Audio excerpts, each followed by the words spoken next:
Vriende, broers en susters, soms gebruik ons woorde in die kerk waarvan ons die volle implikasies nie altyd verstaan nie.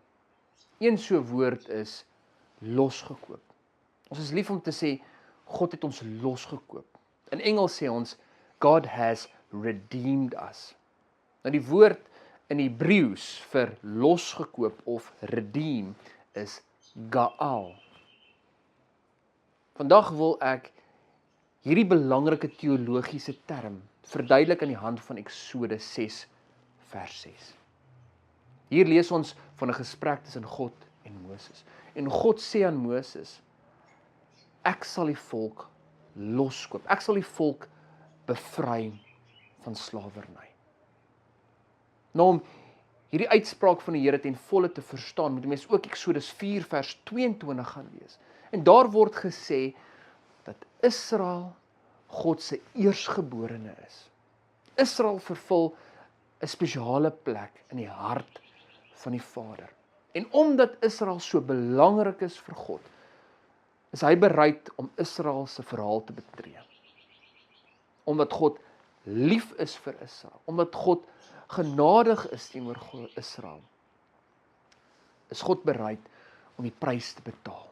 En deur magtige wonders Israel te red van slawerny. En sodoende Israel weer te herstel in die huishouding van God as sy eersgeborene. Israel het natuurlik niks gedoen om dit te verdien nie. God sê immers, Israel is 'n nietige volk, klein in getalle.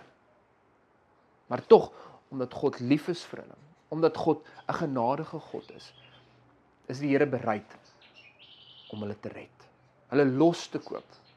God is bereid om, soos ons in die Engels te sê, hulle te redeem of gaal.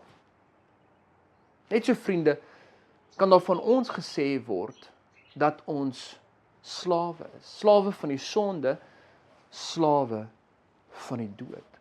Of anders te gestel, ons is in die besit van die sonde, in die besit van die dood.